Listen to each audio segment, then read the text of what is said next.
The global economy has been seriously impacted by the economic shutdown caused by the global pandemic, geopolitical tensions in Europe and the Pacific, and the more frequent occurrence of extreme weather events.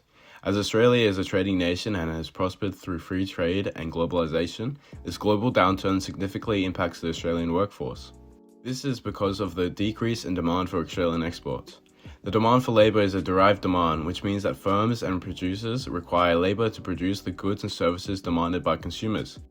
In the scenario provided, where the demand for Australian exports has decreased, exporters will decrease their demand for labor. This scenario is a reality in the current economic climate. As shown in Figure 1, this trend is represented by a shift in demand for labor to the left. Decreases in the demand for labor caused a contraction in supply, resulting in a decrease in the quantity of labor supply. In a free market analysis, labor shifts to more productive areas, wages fall, and income is redistributed. Labor markets do not behave similar to commodity markets, and this is where government policies are instrumental in redistributing resources and income. This analysis relies on several assumptions that are not reflected in the Australian economy: that wages move freely, and that labor has perfect mobility. This stems from the assumptions of perfect knowledge. There are several potential issues to consider. Fair Work Australia sets the minimum wage. The nominal level of wages is unlikely to decrease, which means that the market equilibrium, as dictated by classical economic analysis, will not be reached. The minimum wage is a safety net to ensure a decent wage that supports an expected standard of living. Firms are unlikely to shed workers as this erodes the human capital of the workforce. Managers may instead pursue a course of action to scale back the employees' hours. This may result in higher underemployment rates or increased casualization of the workforce. Governments will receive less tax revenue as the labor forces experience reduced income, and this will translate into reduced government spending. As a result of the recent economic shutdown in Australia, the labour market has been affected in many ways, such as stagnant wages and the casualisation of the workforce, which has resulted in the structural unemployment and underemployment. A recent increase of 6.1% in underemployment alongside the casualisation of workers creates an issue where job security has been placed into jeopardy. This unstable job security threatens the financial stability of the workers on a personal level. This affects their ability to access a housing loan or access opportunities to establish themselves financially, thus the need for secure jobs with a guaranteed income.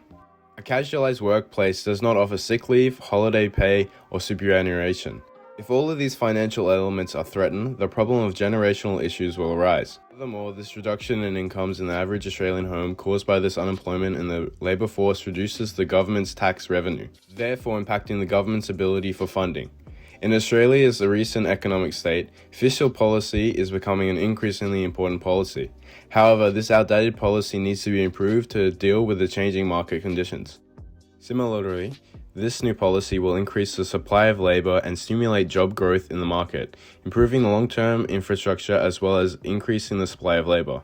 Another arising issue is the loss of trade agreements and the loss in certain trade. A recent contemporary issue that has occurred is the falling of the TAFTA agreement as China backs out of its agreement with Australia in trade, causing a plummet in all trade demand. This loss of demand for certain goods such as barley, wine, and wool exports causes loss in particular industries, leading to the failure of these certain trades.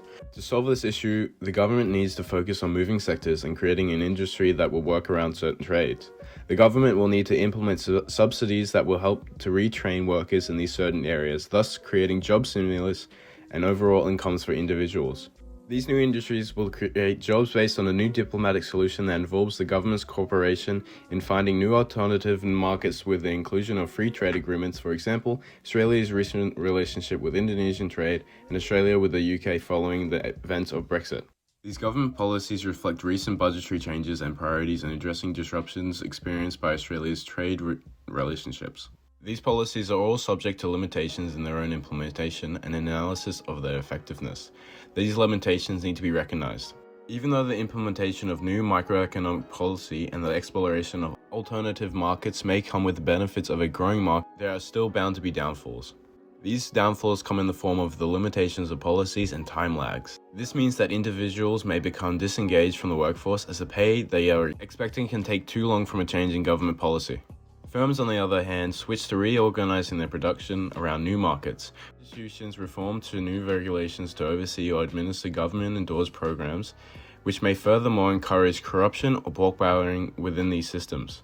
The government will experience a budget deficit that will impact future generations, intergenerational equity, as the debt will be imposed on these future generations.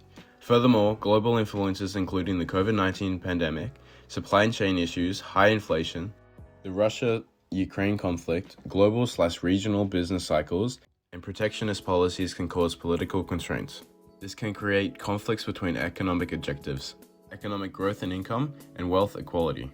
While these actions have some negative aspects, they are outweighed by the positives that will result in a stable economic infrastructure for Australia and its trade partners. The possible solutions for Australia's economy and infrastructure disconnect are becoming an ever-growing issue faced in the modern era. As a result of Fair Work setting the minimum wage lower, unemployment has grown by 6.1%, while unemployment has decreased by 3.9%.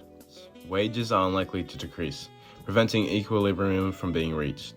To ensure a decent standard of living, the minimum wage is a safety net. Firms are faced with laying off workers, reduced work hours, and the casualization of the workforce. Governments will receive less tax revenue as labor forces experience reduced income. Solution to these issues is an improved fiscal policy that strengthens especially labor and the improvement of long-term infrastructure. Tariffs on trade and trade wars with certain countries that were thought to be reliable are also crippling imports and exports in this economy. The solution becomes apparent by using diplomatic trade agreements with alternative markets based on free trade agreements between other reliable countries. It is important to recognize that these policies all have their limitations in their implementation and evaluating their effectiveness. Policy limitations and time lags are the issues that impact individuals, firms, and the government through these implementations.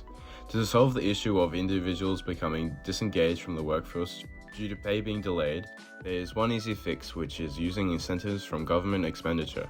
To solve the issue of corruption within firms is with the use of strong regulatory controls with organizations such as APRA, ACCC, and the ATO. This is done to enforce clear legislation that the people will understand. The final step in improving intergenerational equity for the future generations is through implementing renewable energy resources and efforts to improve the overall quality of life through government funding and utilization.